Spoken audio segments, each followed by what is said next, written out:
Hello and welcome to episode number 201 of the Lines Podcast. My name is Matt Brown, joined each and every week by Brad Allen, Stephen Andress. We run down each and every one of the games, and boys, we are down to just 4 games. We are down to just 8 teams, and I guess my let's kick things off here. Brad, do you think that we got the best 8 teams? Do you think the 8 teams that are left were the best 8 teams in football in retrospect? I know we were talking fairly highly of the Cowboys for at least a little while, but I think they proved kind of down the stretch that maybe they weren't one of the 8 best teams in the league. Yeah, I mean, the Cowboys, I think they obviously got a bad matchup, right? They obviously got the 49ers who are a very, very, very good team. I think the Cowboys could have beaten a lot of other teams. I think they could have beaten Green Bay on their day.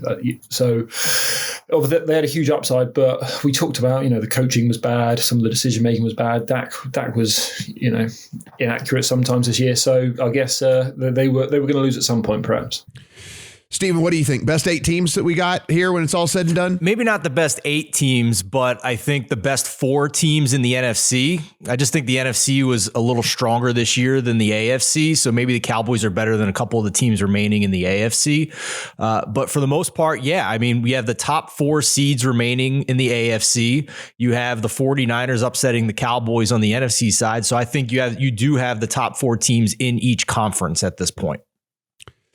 And unlike last week, we do not have any weather games this week. Nothing for us to worry about here. So that will help with the handicap for us as well. We don't have to sit there and try to guess about, this weather, this wind, this rain, this whatever. It's just pretty straightforward. Yeah, it's going to be cold in a couple of places, but that's about it. So we're not having to factor that in to what we're talking about this week, which I think should help us as well. So as we get going, let's go ahead and kick things off here on Saturday.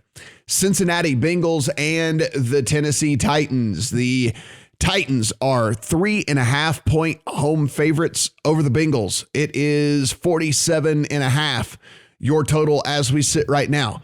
From an injury standpoint, the Titans defensive lineman Tyler Tart is questionable.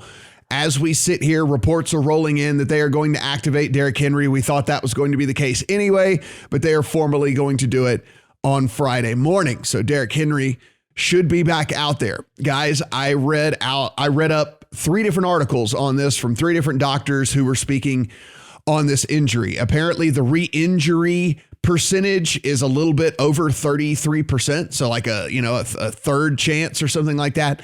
Apparently he did meet the critical kind of 10-week mark of this where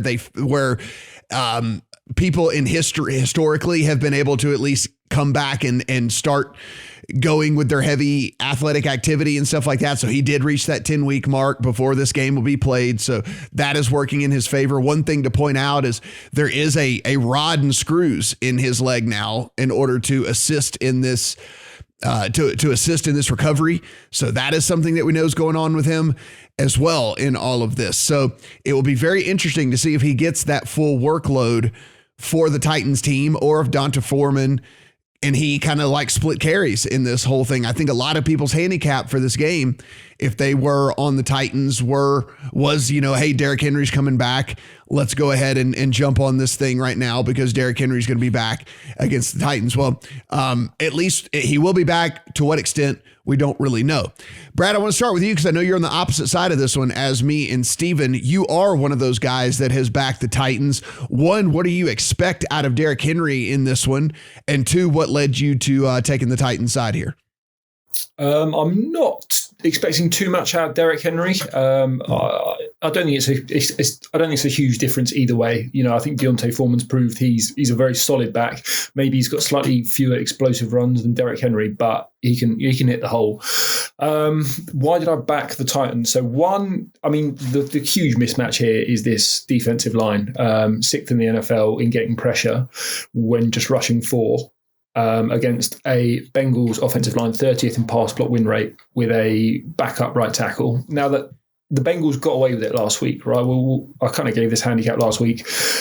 And then, so the Bengals came into the game, I think, with a 48% win rate in pass blocking on the season. And then they went out and they were 70+% against the Raiders. So to me, watching that game, the Raiders were gassed coming into it after that huge effort the week before against the Chargers. And they looked slow to me. So I think the Bengals got away with it last week. I don't think they're going to get away with it this week with a fresh defensive line.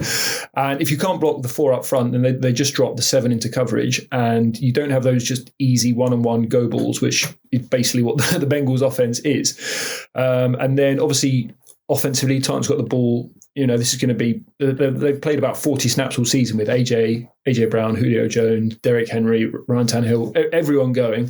When Tannehill has had AJ Brown and Julio in the lineup, 53% success rate, which is basically the best quarterback in the NFL. He's number 1 in PFF grade on play action when they're both in the lineup.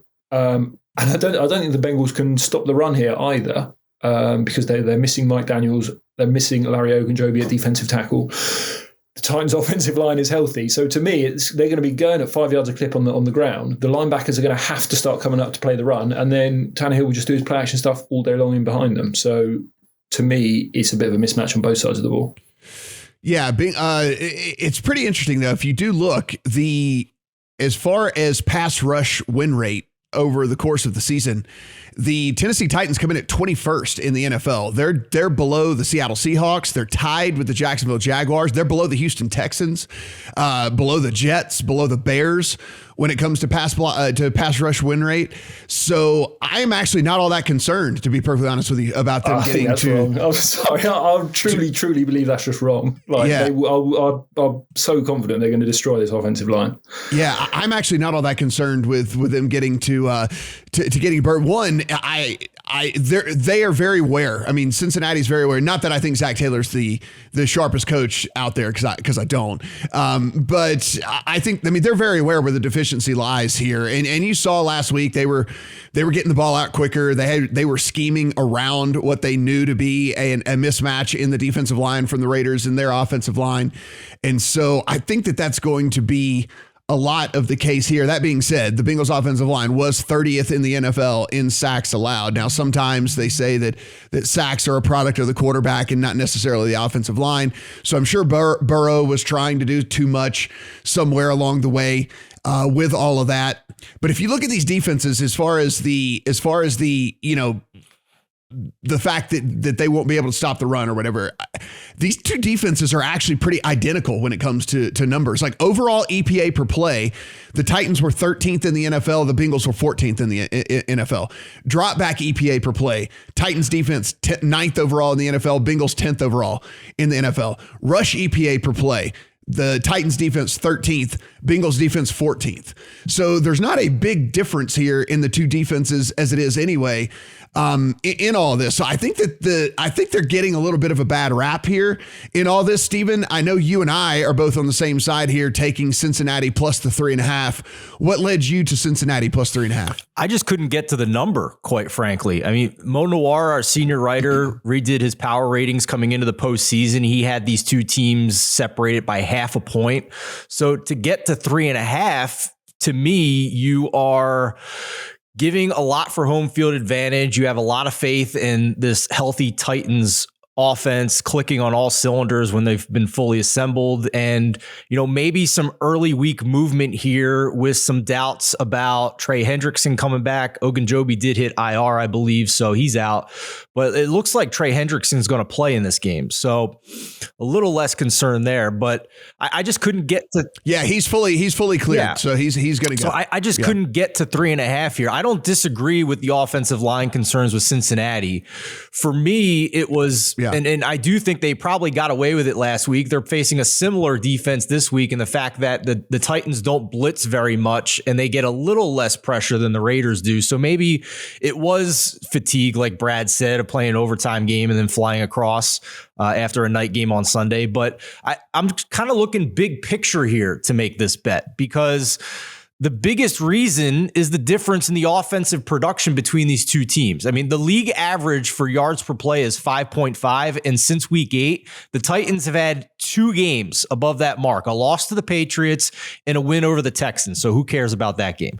Maybe it's different when they're healthier now, but I'm willing to pay to see it. I'm willing to pay to see that this offense can defeat what, in my opinion, is one of the elite quarterbacks in the league at this point. My biggest contention all season long with Cincinnati was that they were running the ball too much, especially on early downs. They even had some press conferences when they were spouting off some establish the run bullshit, like in the middle of the year in the second third of this year. So their 3 highest situation neutral pass rate games have been in the past 3 games. They have unleashed Joe Burrow in this triad of receivers that they have.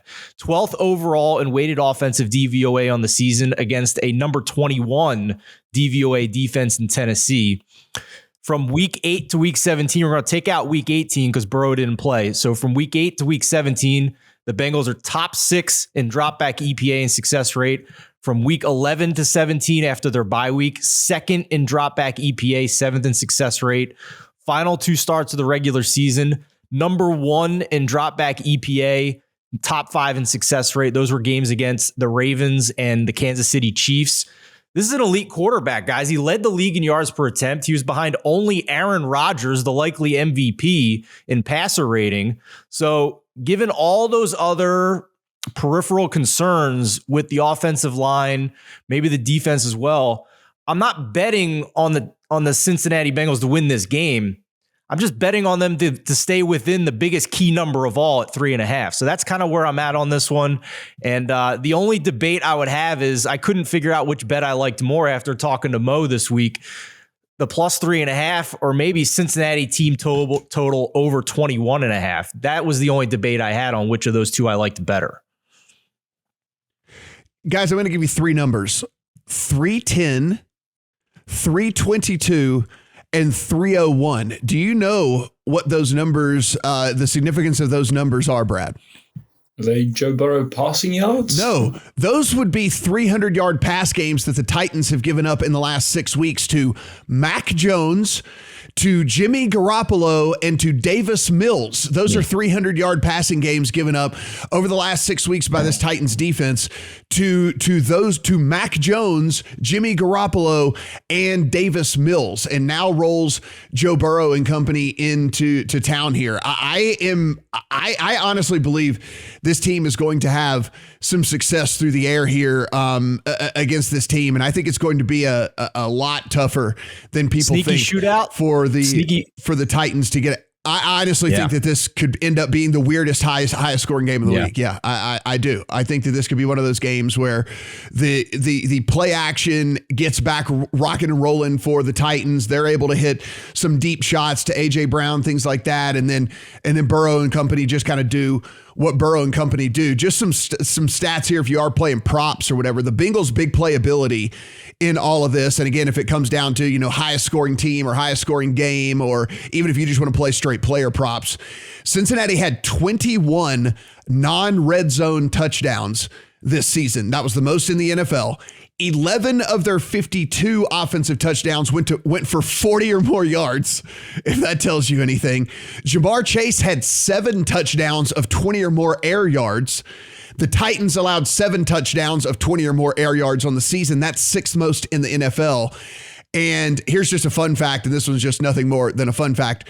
Ja'Marr Chase had more 50-yard touchdowns, he had 5 of them, than any other player had 25-yard touchdowns on the course of the season. So that's just the type of big playability this offense brings. That's the type of big playability that Ja'Marr Chase and Joe Burrow bring to the table here. Brad, what do you think about my thought that maybe this is kind of a sneaky shootout, that maybe this could be an under the radar game where the offenses kind of go back and forth up the field? I would say if we just look at the Bengals schedule quickly, right? Joe Burrow hasn't played a road game since December the 19th, where they scored 15 at the Broncos. And so we know a road game is tougher on the offensive line because it's going to be loud. They're going to have to communicate, probably a silent count. And I would also say, I think one of you, I think it was Stephen, gave those stats about, going nuts against the Ravens, who had just an entirely backup secondary, and they like to blitz. And then the Chiefs, who also like to blitz, and they play 1-on-1 on the outside. And neither of those two can just win up front with 4.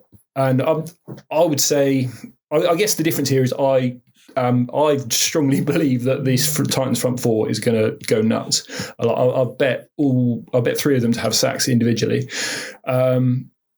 And I suppose that's where we differ. And I just think if they have 7 deep and they don't leave 1-on-1 on the outside, I'm not sure we've actually seen the Bengals score a lot of points without that happening, without those big plays.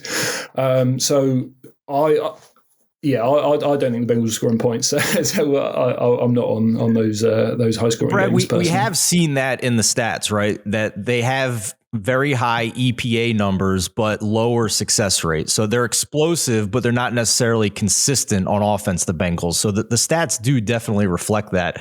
You mentioned the sack props. Another one I liked was on the Bengals side with Tyler Boyd. His prop is sitting at 4.5 right now for receptions. A lot of juice on the under, so you could even maybe wait till it gets to 4 and get back to normal juice. But this is a guy who's had 5 or 6 targets in every game since week 14. So to bet the over there, you have to have like an 80% catch rate to hit that. So I kind of like under 4.5 juiced right now. Find the best juice. It's at BetMGM right now. And then if you don't like the juice, wait for it to get to 4 and bet the under there. Yeah, the only other thing I would say about Jamar Chase receiving yards prop sitting right now at 76.5. I think that there's really, there's 2 different game scripts where this gets home, and both of them go towards each team, right? I mean, if the Bengals are having a ton of success, it is most likely through the air with Joe Burrow and Jamar Chase. And then if they fall behind big in this game and have to completely abandon the run, then you're going to get Jamar Chase like getting ball targeted his way a ton of times throughout the course of this game. The Titans allowed the 2nd most receiving yards per game to wide receivers. So they actually cover the middle of the field to tight ends and running backs and stuff pretty well. But wide receivers were where they were really giving it up over the course of the season. Look, Jamar Chase was the reason that they're here in the first place. They're certainly not going to, and Joe Burrow is certainly not going to think twice about feeding him the ball early and often in this game as well. So I know 76 seems high for a rookie receiver in a playoff game, but it's over or pass for me on that one. I'll probably actually have a little play on the over, to be honest. How about one more prop here? Yeah. Mixon under 60-ish and a half. Yeah, I like that. He's gone under that 6 straight. Titans have got the second best rush defense in the NFL by yards allowed. And as you both said, they're going super pass heavy now that they're comfortable with Joe Burrow in recent games. So, I think there's a lot of game scripts where Mixon goes under. Yeah. And one of the more interesting things about these facts, guys, and then we'll move on, is the more success that they've had, the more pass happy they have actually become. So even when they get up in games, they continue to throw the ball. And so it's not one of those deals where like a Mike Zimmer situation where they get up in a game and then they turtle up and just start running the ball for 2 yards into the middle of the line. They, over the last 6 weeks, with the Bengals have been up in games, they've actually increased their pass rate as opposed to increase their rush rate. So I do like that a ton in that one as well, Brad. So, because even if they are successful, it still should lead to more passes. And then, of course, we know if they're not successful, they're going to have to pass the ball. Yeah, Matt, I will drive that point home. Their 3 highest situation neutral rates for passing have been their last 3 games for Joe Burrow. Absolutely right. San Francisco 49ers at the Green Bay Packers. As we sit right now, mostly 5.5s in favor of the Packers out there. There is 1-6 that has popped back up. That will likely become 5.5. Because what we have seen, guys, is this sits at 5.5. It hits 6. People come in and scoop up the 6, and it goes back down to 5.5. And it hits 6, and people scoop it up, and it goes back down to 5.5. So it has pretty much lived at 5.5, except for those brief moments that it pops back up to 6. A total of 47.5 in this game. Steven, you are on the 49ers. I think what we know here, the huge question is Nick Bosa going to get cleared by the independent neurologist to get back out there? Because again, this is not an injury situation for him. It can't just be like, yeah, I feel good enough to go. This is a concussion situation. So he does have to get cleared by a doctor in order for him to go out there. Now, all signs point to him being able to play on Saturday, but it is 1 day shorter. It is a Saturday game instead of a Sunday. And the only other thing for me is that we've seen these guys at like a couple of different times this year look really, really, really on track to play, and then for whatever reason not get out there. So that's at least minimally concerning if you are a 49ers backer in this game. On the injury front for the Packers side of things, they do get back Randall Cobb, who's coming back from core muscle surgery. By the way, these guys are superhuman these days. It's just unbelievable. He's core muscle surgery like 6 weeks ago, and he's back already. And then that said, though, doubtful for this game is Marcus Valdez-Scantling for them. So get one receiver back, lose another receiver in this game. Steven, floors to you, sir. 49ers. Well, Brett Colson stepped in for me last week and talked about how he thought they were the second best team in the NFC. You and Brett had yourselves a little back and forth argument about who's going to cover this game in Slack this week. So with Brett not on the show, I thought I had to represent the 49ers side here. If you're watching on YouTube, or if you're not watching on YouTube, I got the Colin Kaepernick jersey on to remind Matt of how often the 49ers have just dominated the Packers in the postseason over the years, from Terrell Owens in the catch two to Colin Kaepernick running ragged all over the field, to Jimmy Garoppolo only throwing 8 passes in the NFC Championship to dominate the Packers. So about this game, Matt, +6 was too many points for me. And I thought that line moved not necessarily because of sharp money, but because of injury speculation in the middle of the week. And now it's looking better. I am gambling a little bit that Bosa's going to clear the protocol, but he was a full participant in the last official practice of the week this week. Fred Warner, back-to-back full participants. Jimmy Garoppolo, back-to-back full participant in practice. So I don't see why this line should ever be 6 if those injury concerns are taken care of. So I have this line more closer to the 4 that it opened at. The game plan for me is obvious, right? I think we all kind of see it for the 49ers. A big advantage in the running game. The run efficiency, hopefully shorten the game, tire the defense out, keep Aaron Rodgers sidelined, increase the variance in a 1-game sample size. They couldn't quite do it in the first meeting, but they also had to have Trey Sermon as their lead back in that game, not Eli Mitchell and Deebo Samuel, and they only ran for 3 yards per carry. So totally different situation this time around. They were also -2 in the turnover margin, and despite that, they still only lost that game by 2 points earlier this year. So To back you up here, Steven, since week 10, the Niners have gone for 130 or more yards on the ground in 8 of their 10 games. So they are getting they are not just getting production elite on the ground. They're getting a lot of production on the ground. So 8 out of 10 games have gone for at least 130 or more. The 5th overall in the season, the 5th ranked rush offense DVOA, the 8th ranked EPA rush offense overall. And then if you look at the Packers rush defense, that again piles on to kind of your point here, 28th rush defense DVOA, the Packers over the course of the season, 20th EPA per play, and they allowed 5.6 yards per rush over their last 3 games to end and close out the season. So there is certainly a mismatch there when it comes to the rush offense versus the rush defense. On top of that, though, Matt, what I love most is what Brett said on the pod last week. The dirty little secret about this 49ers offense is that they are not one-dimensional. They, again, from week 8 on, after that monsoon game that they had against the Colts, in that stretch, 2nd in drop back EPA, 7th in drop back success rate. So you are rolling the dice every time you want to bet on Jimmy Garoppolo, because he has those moments like he did at the end of the game last week where he throws a bonehead pass. Maybe the thumb affected that a little bit. We've seen practice videos since he came back from the thumb situation where he's sailing balls. So you're gambling a little bit on that regard, but statistically, I can't get to 6 points in this game. So I'm taking the Niners to cover it.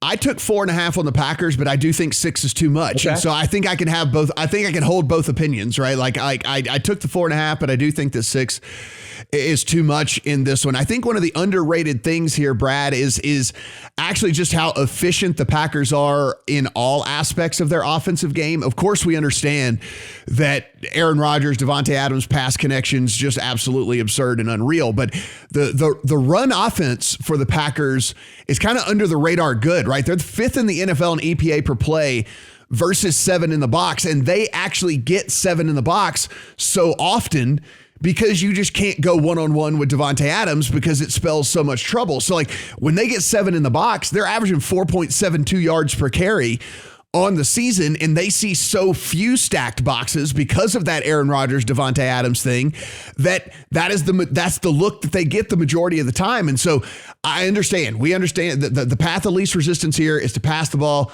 against the 49ers. We understand that their intermittent to deep passing defense is one of the worst in the NFL. Devontae Adams is 4th overall in the NFL with 883 yards on passes of 10 or more yards down the field, in air yards down the field.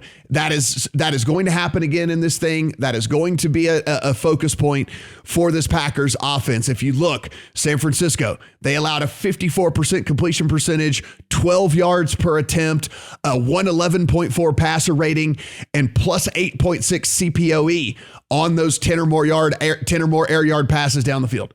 Yes, those are all bottom 5 in the league, by the way.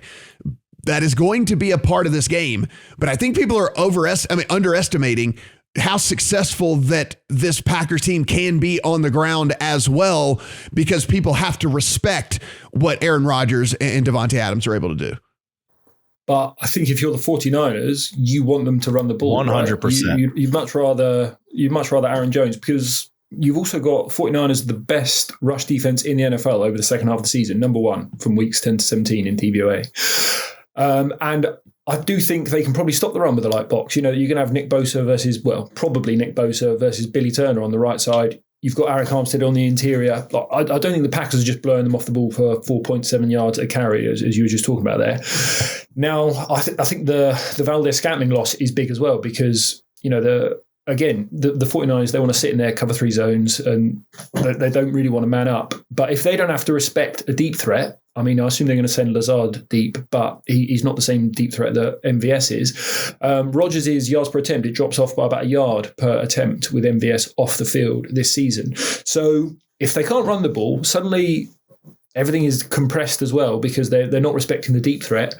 I'm starting to think that maybe the Green Bay aren't just going up and down the field, as it seems like people are just suggesting the entire time. Now, on the other side of the ball, the game I cannot get out of my head is this Cleveland Browns Green Bay Packers game. Yeah, me too. When was it? It was a Saturday night, I think, or so, where Nick Chubb, they went for about 220 yards, 8 yards a carry, and they just Baker was playing with his banged up shoulder, throwing an interception every 6 attempts, but they just could not stop the run.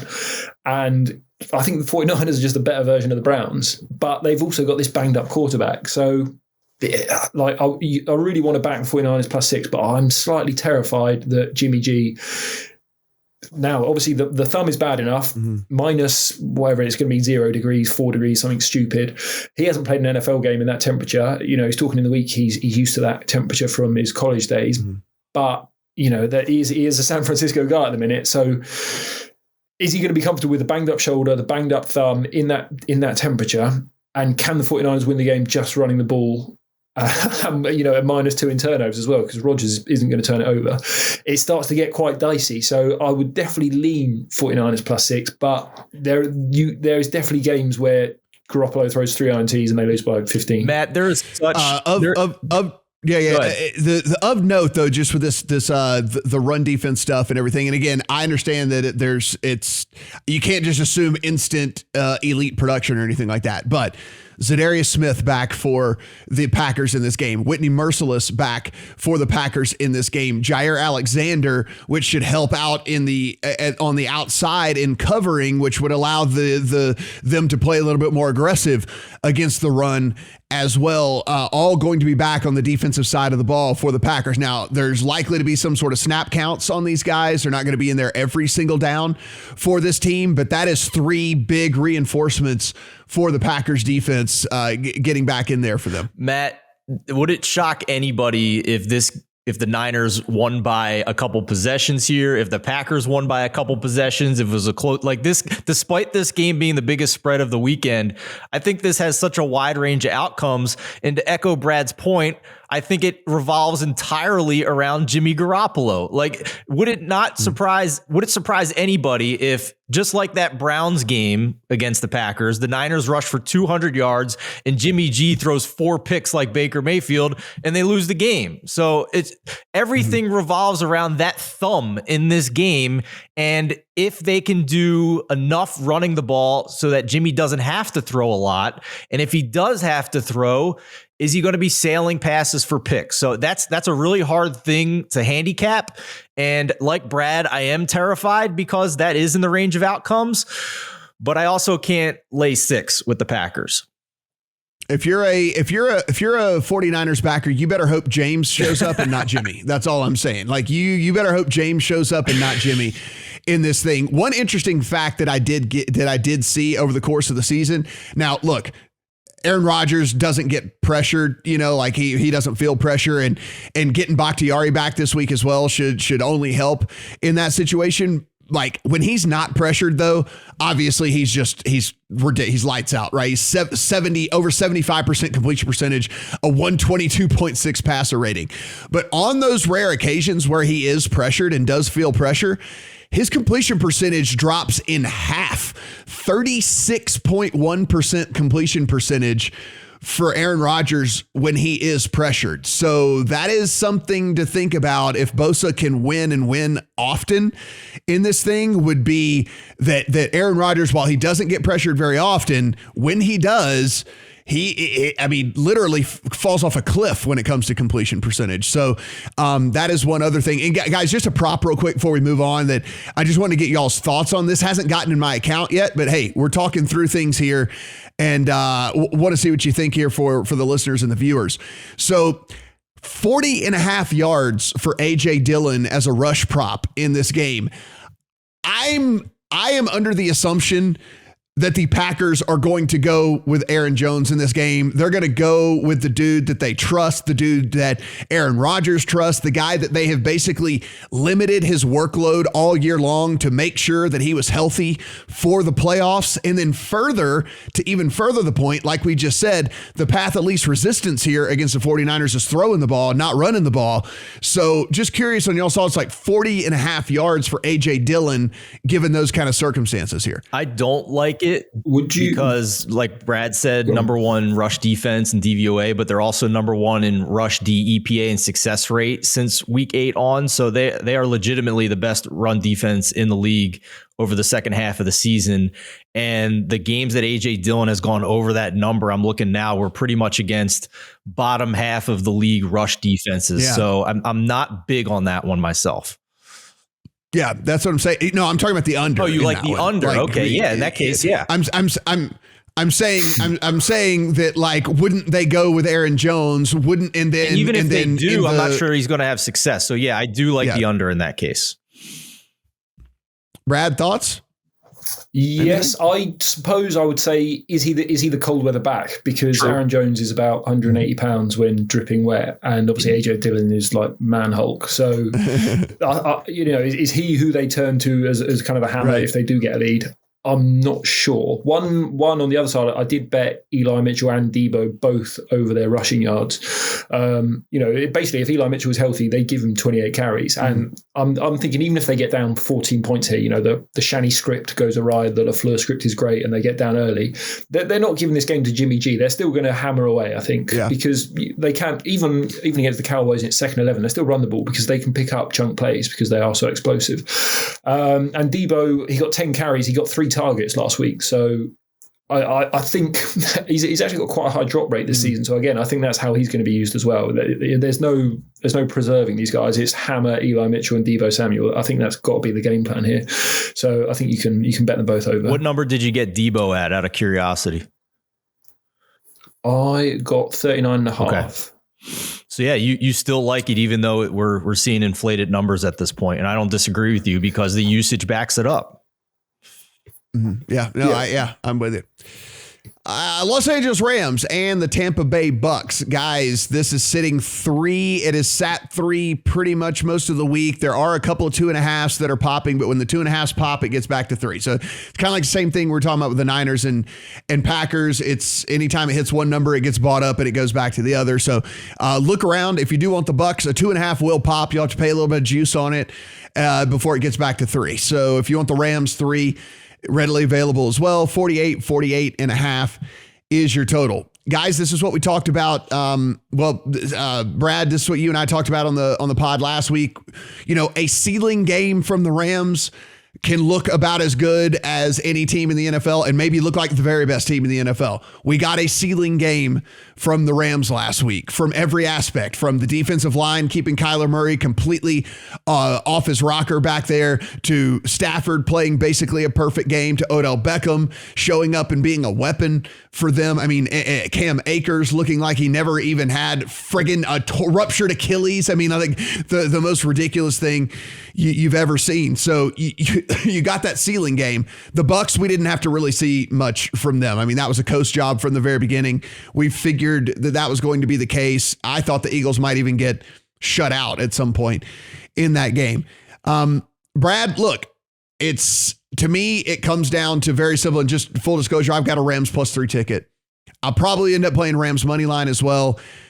Tom Brady, the least pressured quarterback in the NFL over the course of the entire season, likely to be without at least Tristan Wirfs. And even if Jensen goes, he's going to be severely limited in there. 2 of your 5 starting offensive linemen either out or severely limited with this Rams defensive line coming to town.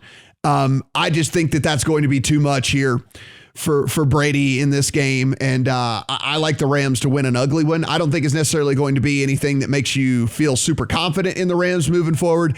I just think that defense wins more times than not against Brady, who again is without weapons, without Godwin, without Brown, with looks like it's going to be no Ronald Jones. Look like there's all kinds of different guys that are going to be out for them. So that's my stance. Where do you see this Rams Bucs game? Yes, so I would agree with that point there, that I don't see the Buccaneers scoring a lot of points. I mean, the offensive line against Aaron Donald, Von Miller, Leonard Floyd. We know, well, the way to get to any quarterback, pressure them with 4, and particularly if it's coming up the middle. If Jensen is injured against Aaron Donald, and Brady's got Aaron Donald in his face immediately, that's not going to go well for them. Especially if you can then put Jalen Ramsey on Mike Evans. I think the 2 games they've played, Evans has five receptions for 52 yards. So if that comes out again, they're just going to pepper Gronk in the middle of the field? Because he threw a few times to Tyler Johnson last week. They had a couple of miscommunications. One he did actually complete, but he stopped when he thought he would carry on, and that happened a couple of times. So we spoke about this last week, that Brady needs precision out of his receivers. He needs them to read the defense the same way as him and cut the way he expects them to, and they're not currently on the same page. So you're probably taking away Evans. You're probably getting pressure in your face. So you are relying on these ancillary receivers, which it doesn't look like you can rely on. So the question is then the other side of the ball: what do we expect out of the Rams? Now, I think Andrew Whitworth is huge. For sure. Yeah, and it does sound legitimately questionable. If he's out, I would back the under in the game. If he's in, I'll back the Rams. I would say the interior of the Rams offensive line, they're one of these outside zone teams where they like light inside. They like light guards and light centers because they want to get across your face and just run side to side.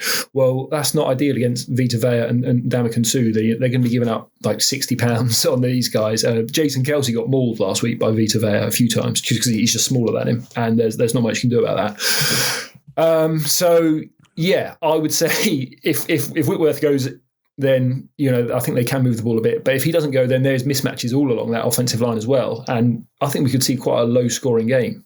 So yeah, obviously these offensive line injuries are going to be key to how this game plays out. Stephen, what we saw last week from Brady when this offensive line kind of started to go to shambles, he threw 28 times in under 2.5 seconds. So basically, he was just getting the ball and getting it out of his hands. He only averaged 4.6 air yards per attempt last week. And even with that, even with throwing the ball 28 times under 2.5 seconds. He still got sacked 4 times in that game against Philly. And again, in comes the Rams here against an offensive line that, again, Jensen's going to be limited at best. If he goes, he will not be 100%. I mean, this is going to be literally a game time decision with this guy. It does not look like Wirfs is going to go as it is anyway. He hadn't practiced all week long. And he looked, when he tried to come back in the game, he looked like a middle school offensive lineman out there. He couldn't move at all. There was they're not going to put him out there and put Brady in harm's way like that. So, I think it's pretty interesting that, yeah, Brady was able to dink, dunk down the field on the Eagles. I don't think that's as easy to do against the Rams. And then further, you're going to fail at some point doing that. And the Rams offense, I think, is obviously much better than the Eagles as well. So I think there's just a lot pointing towards the Rams in this one, but what say you? I think we are all aligned here. When we first started looking at this game, our eyes immediately went to the trenches. And you guys mentioned the Bucs offensive line issues, their center and their tackle, who even if they play, they're going to be nowhere near 100%. Here's the other thing. If Wirfs doesn't play, their backup tackle, Josh Wells, had back-to-back limited. Got hurt as well. He was back-to-back limited in practice with a quad. Mm-hmm. So he's not going to be 100% if Wirfs can't go. So, and this is literally, literally the worst matchup to have these issues with going into this week. The Rams are number 1 in the NFL in pass rush win rate, number 1 in the NFL in run stop win rate. You could not have picked a worse week for this to happen to the Tampa Bay Buccaneers. Plus, the Bucs rush defense below average in success rate and EPA over the second half of the season. So Sean McVay still likes to run the ball, even though he has Matthew Stafford and all those fun weapons on the outside. We've seen them try and do that with Sony Michel the second half of the year. Cam Akers came back miraculous. I need a documentary on how the hell Cam Akers is playing at this point in the season. It's unbelievable. It's absolutely incredible coming off an Achilles. But I just think combine now the protection issues for Brady, who is a statue back there and has to get rid of it. And so many games this year against elite opponents, you saw him just sitting there in the pocket for sometimes 3 seconds, 4 seconds, like having all day to throw the ball. And also, again, not having Chris Godwin, not having Antonio Brown, this team, to me, is now a shell of itself from earlier this year in the elite version of the Super Bowl champs that we have come to expect. I don't think we're going to see that. You're always a bonehead Matthew Stafford decision or pick six away from this totally blowing up on us. But I agree with you, Matt. I'm going to wait on Whitworth and his status to decide whether I like, if there's still a +3 out there, that'd be great. I think as we record, there's only -115 juice +3s, either that or the +125.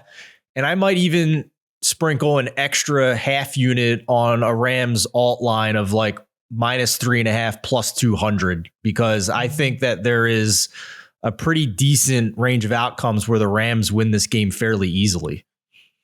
And just that stat that Brad, that I brought up last week, I do want to bring up just again, because it really, really does apply in this one.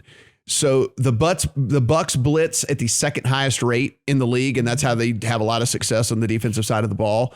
And Matthew Stafford had the highest quarterback passer rating against the blitz in the next gen stats era. Wow. This past season.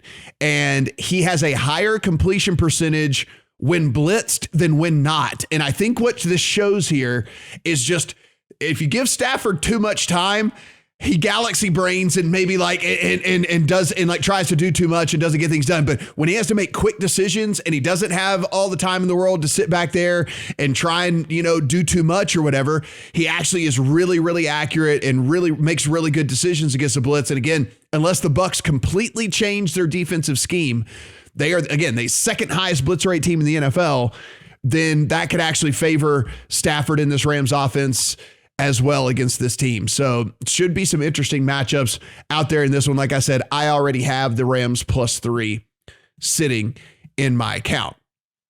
Marquee game of the week, guys, Bills and the Chiefs. This is two of the teams very high up there in everybody's power rankings all season long, very high up there in the odds as far as to win the Super Bowl. We get them here, unfortunately, not in the championship game, but we do get them this week, and I'm not going to complain. As we sit right now, Chiefs are 1.5 to 2-point home favorites over the Bills.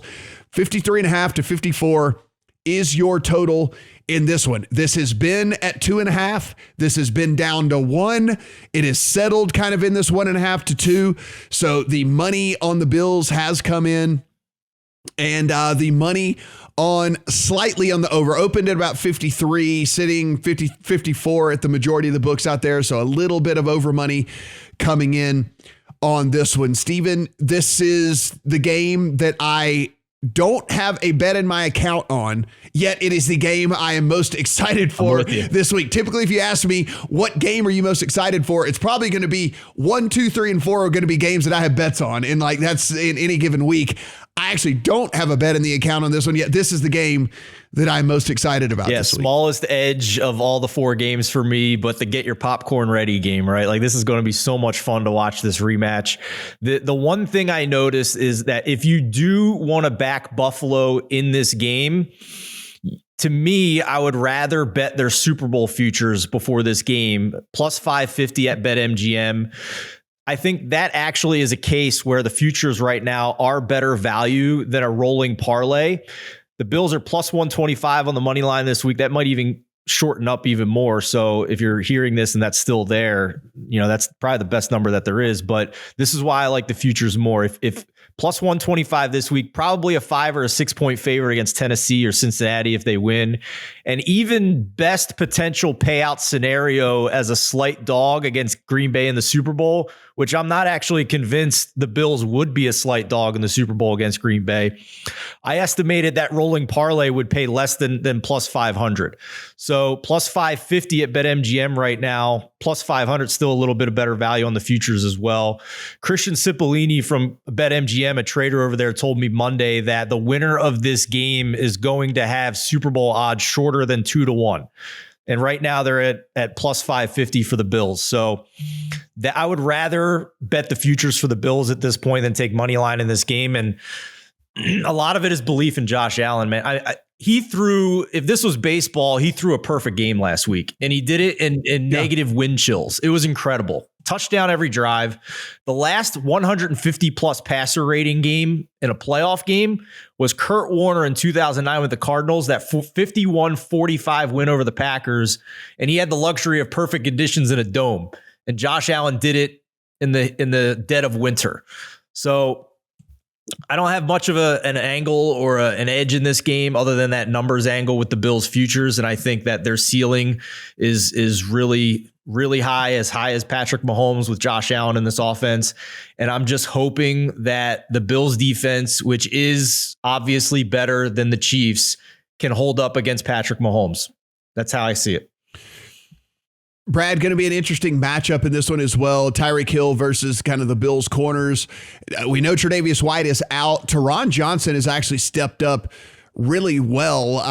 And since they moved him over into the slot, and one of the things the Chiefs like to do is move Tyreek Hill into the slot, and then that kind of hides him. And then he actually has scored 7 touchdowns from the slot this season. But Teron Johnson was actually Pro Football Focus 4th best slot corner over the course of the season. So one of the things that the Chiefs really like to do in trying to kind of hide Tyreek Hill, put him in the slot, like don't make it so obvious what he's going to do, is also one of the strengths on the Bills defense is Johnson and his skill at the covering the slot receiver. So that's also fairly interesting in this one. If you look at this Chiefs defense, much maligned at the beginning of the year, certainly got better after the Melvin Ingram trade, but again, not like a good defense in my opinion. I think it's like a more of a above league average defense now, in my opinion, but I still don't think it's a good defense by any stretch.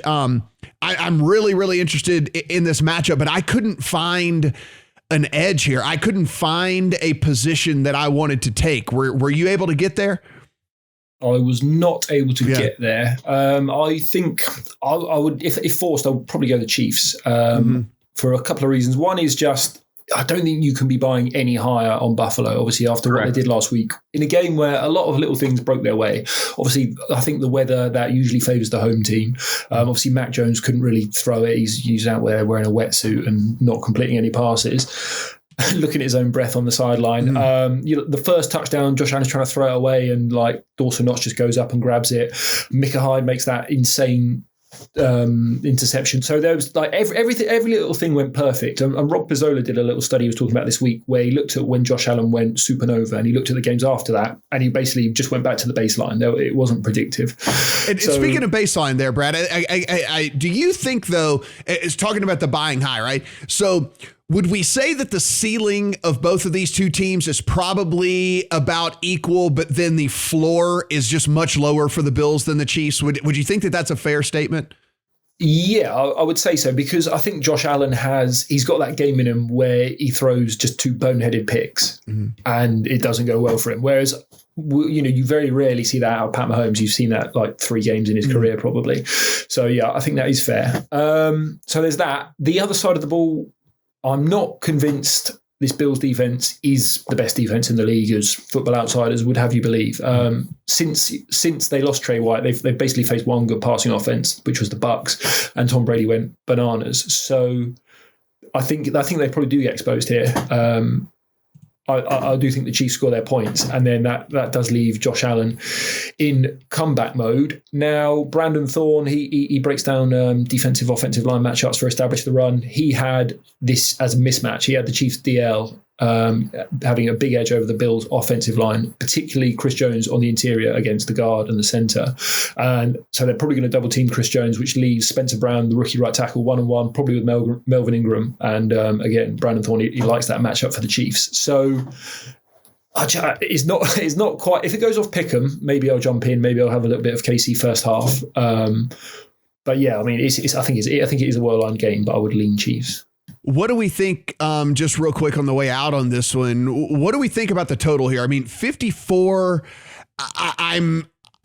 listen, I understand 2 good offenses, 2 whatever, but I mean, listen, it's not like we haven't seen the Chiefs sputter before. I mean, look, they didn't get it going last week against the Steelers until a quarter and a half in, right? I mean, like they were getting shut down by the Steelers defense, who, by the way, was a bottom half defense this year. I think we have this mindset that the Steelers defense is good, but this year it was not. It was a bottom half defense over the course of the season. And then, like you said, Brad, I mean, what if we get average Josh Allen or average Bills as opposed to elite Bills here? I mean, I know people seem to be betting the over in this one, and I know that's going to be a trend regardless because people like to bet overs, but I mean, I think if this thing gets to 55, I'm coming in on the under. I just think that is too many points here for one. Like I said, a Chiefs offense we have seen sputter at times, and a Bills offense that we know for sure can go out there and lay a complete egg if Josh Allen isn't playing, his like level 9 out of 10 game.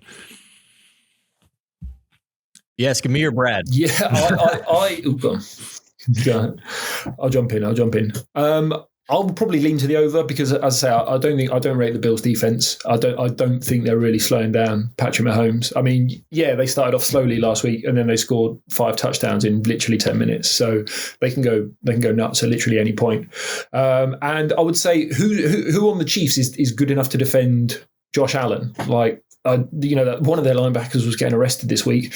I don't see that they have an athlete, a linebacker or safety that can take on Josh Allen one-on-one in the open field. And then so if you start manning up everyone on the outside, that's how the Bengals beat the Chiefs, because, chuck up a go ball to Stephon Diggs or Isaiah McKenzie, like Bills can beat man coverage as well, which is what the Chiefs play.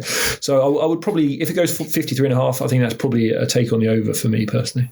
I would only go over here, Matt. I'd be terrified to take the under, to be quite honest. I just think this Bills offense has become more well-rounded as the season has gone on. I think Beasley missing a couple of games has been a revelation for them. To have Isaiah McKenzie come out there, I think if Isaiah McKenzie comes back next year and Gabe Davis gets full-time snaps instead of the corpse of Emmanuel Sanders, like that is a really exciting offense. And Gabe Davis is a huge red zone threat for them. Isaiah McKenzie is like a 3 times better version than what Cole Beasley is at this point. Devin Singletary has emerged as well. He has been really strong towards the second half of this or last month of the season here. So, and the Chiefs defense has been 30th in rush D success rate since week 8 and 31st since their bye week. Buffalo quietly top 10 in rush offense DVOA.